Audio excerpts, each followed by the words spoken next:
Give it time and we wonder why.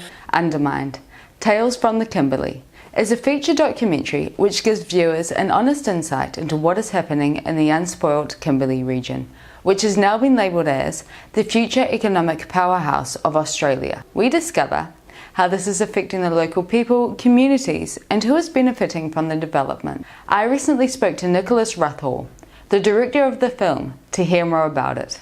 It was really shocking to see how,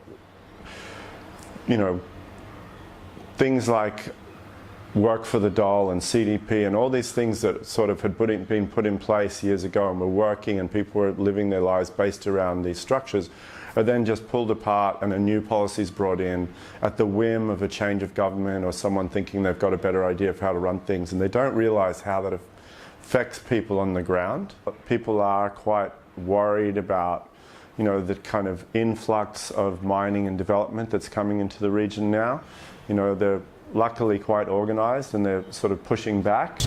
More than $650 million in roads, water and other infrastructure in the north. And that rhetoric of jobs, job, job is an illusion. How are we as Australians letting our country be developed? To whose benefit, to whose interest? You just have to look south of the Kimberley to the Pilbara where there's massive mining infrastructure, and that's what people are afraid of in the Kimberley. They don't want to see their pristine area become one big kind of development and mining, which is what the Northern Development programs and the government programs would like to do with the region. With this type of film, time is really on your side and you gain people's trust, and just learning the kind of difficulties of the issues. We didn't want to oversimplify things, and finding the right stories and also following the stories as they unfolded in sort of real time was important, especially with Kevin and the boys on the cattle station. I think we just happened to be there at the right time while things were happening, and so we kept coming back and their story had progressed further and further, so I think that was really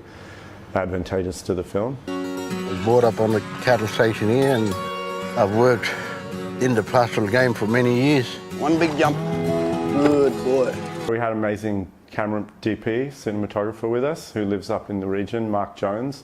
He used to work with Malcolm Douglas, who's in the film, and the story, Albert's story, Malcolm Douglas was part of his life, and Mark used to work with him making adventure and wildlife films, and I think that's his background, so he was a perfect person to work with us. Plus, being a local, he knew a lot of people up there. He's actually the one that introduced us to Albert, and he was almost like our fixer, and Mark and Albert both were co-producers on the film. Aboriginal Australia doesn't want to go into your backyard, doesn't want to disturb you. It doesn't want to exploit your resources or your privacy or your inheritance. Aboriginal people don't want to do that to white Australia, whereas every single day Aboriginal people are facing that dilemma. So we want to have a really meaningful conversation about this. Give it time and we wonder why. Do what we can, laugh and we cry.